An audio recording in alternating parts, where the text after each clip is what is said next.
साथियों नमस्कार। कृषि बाजार भरतपुर से मैं हरपाल सिंह। साथियों चर्चा करेंगे सरसों में बांग्लादेश और नाफेड की एंट्री के विषय में, लेकिन उससे पहले आप सभी से वही अनुरोध कि जो भी साथी हमारे चैनल पर नए हैं वो हमें लाइक, सब्सक्राइब और शेयर भी कर सकते हैं।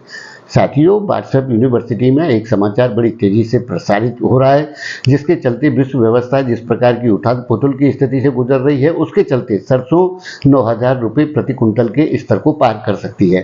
साथियों निश्चित तौर पे पहले भी सरसों 7100 रुपये प्रति कुंटल की दर को क्रॉस कर चुकी है, तो ये कोई अतिशयोक्ति नहीं होगी कि सरसों 9,000 रुपये का स्तर क्रॉस नहीं कर सकती है। लेकिन फिलहाल के हालिया दौर में इस प्रकार की स्थितियां बिल्कुल भी प्रतीत नहीं होती हैं कि सरसों इतनी बड़ी तेजी या इतने बड़े मुकाम को हासिल कर सके। लेकिन साथियों जिस प्रकार से बांग्लादेश का जो कॉन्फ्लिक्ट अभी आया है, उसके चलते जो भारत का कुल डीओसी एक्सपोर्ट है उसका 10% बांग्लादेश को किया जाता है, वो निश्चित तौर पर बड़ी ज़बरदस्त तरीके से प्रभावित हो रहा है। उसके चलते चंबल संभाग की जितनी यूनिटें एक्सपोर्ट करती थी उनमें उत्पादन ठप हो चुका है।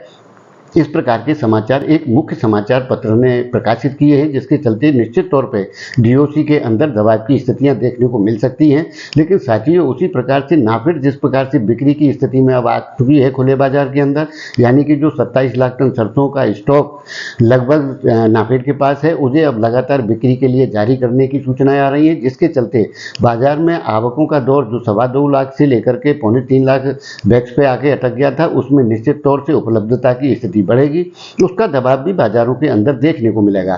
साथियों निश्चित तौर से सरसों के अंदर इस वक्त दबाव की स्थितियां बनी हुई हैं। आयातित खाद्य तेल सस्ते दर पर बेचे जा रहे हैं, डीओसी के एक्सपोर्ट में दिक्कतें आ रही हैं, और उसी प्रकार से जिस तरीके से सरसों की अवेलेबिलिटी जो घटी है उसका पूर्ति नाफेड द्वारा की जाने से सरसों के अंदर बड़ी तेजी या बड़े उछाल की संभावनाएं बिल्कुल प्रतीत नहीं होती हैं।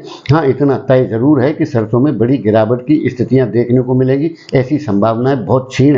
क्योंकि साथियों जिस प्रकार से वो अवेलेबिलिटी यानी कि क्रशिंग के मुकाबले जो उपलब्धता है, आवकें हैं मंडियों के अंदर और जो सरकार माल बेचेगी, उसके चलते दबाव की स्थिति तो जरूर आ सकती है, लेकिन मंदी जैसी स्थितियों का सामना नहीं किया जा सकता, क्योंकि मंदी जैसे हालात कहीं से कहीं तक प्रतीत नहीं होते हैं। जिस प्रकार की उपलब्धता बताई गई थी वो उपलब्धता सरसों के अंदर नहीं है। सरसों दबाव में जरूर आ सकती है और समर्थन मूल्य के नज़दीक पुनः पहुंचने की संभावनाएं तो बन सकती हैं, लेकिन उससे बड़ी गिरावट कहीं से कहीं तक प्रतीत सरसों के अंदर नहीं होती है। आने वाले दौर के अंदर मांग के हिसाब से और हालात सुधरने पर सरसों में निश्चित तौर से सुधार की स्थितियाँ देखने को मिलेंगी, लेकिन किसी बड़ी तेजी की उम्मीद करना इस दौर में नाइंसाफी होगा। साथियों निश्चित तौर से सरसों के बाजार एक दायरे में ही घूमते हुए प्रतीत होते हैं। फिलहाल के दौर में बड़ी गिरावट या बड़ी तेजी की कोई आशा नहीं की जा सकती। तो आपको हमारी राय कैसी लगती है, कमेंट माध्यम से आप अपनी राय दे सकते हैं। तब तक के लिए धन्यवाद।